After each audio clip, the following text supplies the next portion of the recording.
شازیہ نے ایک لحظہ بھر کے توقف کے لیے گردن اٹھائی۔ شرمین نے اسے پھر گھورا۔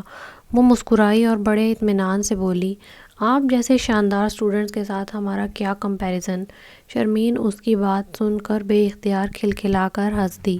یار وہ میں کہہ رہی تھی۔ اتنی ہی دیر میں لائبریرین ان دونوں کو اپنی طرف آتے نظر آیا۔ شرمین کچھ گڑبڑا گئی۔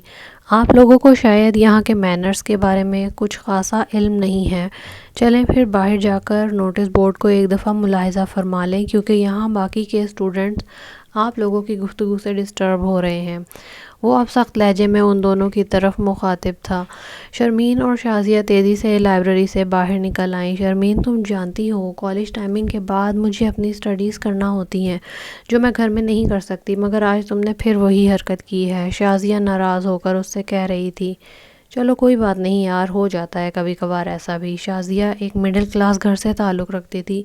نرم لب و لہجہ، گندمی رنگت کے ساتھ وہ بے انتہا پرکشش آنکھیں اور نہایت جاذب نظر پرسنالٹی کی مالک تھی۔ اس کی 2 بہنیں اور ایک بڑا بھائی تھا جو اس سے 2 سال سینئر تھا۔ وہ بی ایس سی کے لاسٹ سیمسٹر کا طالب علم تھا اور وہ بھی شازیہ کی طرح پڑھنے لکھنے کا بے حد شوقین تھا، مگر اس سے تعلیم کی قدر و قیمت کا بخوبی اندازہ بھی تھا، اور ہوتا بھی کیوں نہ، کیونکہ گھر میں جب سے اس نے آنکھ کھولی تھی غربت کا ہی راج دیکھا تھا۔ اس کا والد دہاڑی دار مزدور تھا اور ماں لوگوں کے کپڑے سلائی کیا کرتی تھی۔ انتہائی غربت اور قسم پرسی کے عالم میں وہ اپنے 4 بچوں کو بمشکل 2 وقت کی روٹی اور کپڑا دے دیتے تھے، اور ان کے لیے یہی بہت تھا۔ فرقان احمد ان کا بڑا بیٹا تھا۔ باپ کی دیرینہ خواہش تھی کہ اس کا بیٹا پڑھ لکھ کر کوئی سرکاری ملازم بنے تاکہ وہ بھی اپنے خاندان میں سر اٹھا کر چلنے کے قابل ہو۔ وہ بہاولپور کے ایک پسماندہ گاؤں سے تعلق رکھتا تھا اور اس نے اپنا گاؤں چھوڑتے وقت اپنے ماں باپ سے یہی کہا تھا کہ میں اپنے بیٹے کو پڑھانا چاہتا ہوں اور یہاں رہ کر اس کا کوئی مستقبل مجھے نظر نہیں آتا۔ فرقان احمد جانتا تھا کہ اس کے باپ کی آنکھوں میں اس کے لیے بے پناہ خواب تھے۔ وہ انہی خوابوں کو پورا کرنے کے پیش نظر اس نے نہ صرف دل لگا کر تعلیم پر توجہ دی بلکہ اپنی 3 چھوٹی بہنوں کو بھی ابتدائی تعلیم گھر پر ہی دی۔ شازیہ، سعدیہ، آسیہ تینوں بڑی دلچسپی کے ساتھ بھائی کے پاس پڑھنے بیٹھ جاتیں۔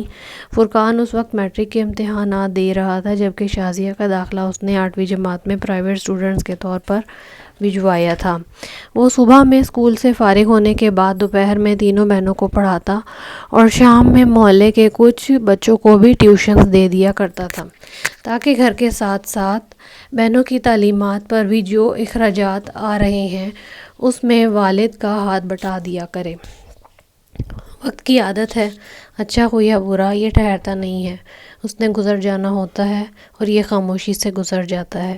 دیکھتے ہی دیکھتے یہ وقت بھی گزر گیا۔ فرقان اسکالرشپ بیسس پر یونیورسٹی میں پڑھ رہا تھا اور شازیہ کا داخلہ بھی ایک پرائیویٹ کالج میں میرٹ لسٹ میں اول آنے پر اسکالرشپ پر ہو چکا تھا۔ سعدیہ میٹرک کی طالب علم تھی اور آسیہ 8ویں جماعت کی۔ وہ دونوں قریب کے سرکاری اسکول کی انتہائی ہونہار